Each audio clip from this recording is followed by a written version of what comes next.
diploma 3. Untuk itu kami bekerja sama dengan berbagai pihak, termasuk dengan Kementerian. Virus MERS yang kini mewabah di Korea Selatan mendapatkan perhatian dari pemerintah Indonesia.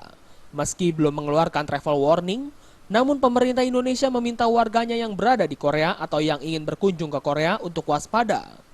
Demikian disampaikan Menteri Kesehatan Nila F. Muluk saat ditemui di Kementerian Kesehatan.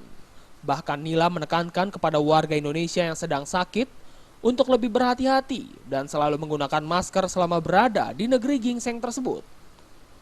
Berdasarkan penelitian, virus mematikan itu lebih mudah memasuki tubuh manusia yang daya tahan tubuhnya sedang melemah. Lebih lanjut, Menkes mengatakan pemerintah telah melakukan langkah-langkah untuk mencegah penyebaran virus MERS ke Indonesia. Di antaranya, didirikan tempat karantina di pelabuhan. Di Korea lagi ini sekali ya, lagi masalah. Jadi MERS ini adalah sebenarnya asalnya kan dari Arab Saudi atau dari Middle East ya, Timur Tengah maaf. Middle East Respiratory Syndrome dengan virusnya coronavirus itu. Memang sebenarnya itu kita harus coba menghindarkan. Jadi kami menguatkan di karantina kami di KKP.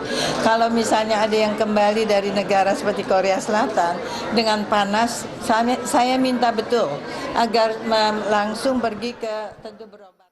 Virus MERS kini tengah mewabah di Korea Selatan. Berdasarkan data dari Kementerian Kesehatan, Korea Selatan hingga saat ini sudah ada 87 kasus dan 6 diantaranya telah meninggal dunia. Meski demikian, angka kematian akibat virus MERS di Korea masih rendah, yakni hanya di bawah 10% dibandingkan Arab Saudi yang mencapai 40%. Dari Jakarta, Muhammad Ibrahim dan Wahyu Sadiatmoko melaporkan.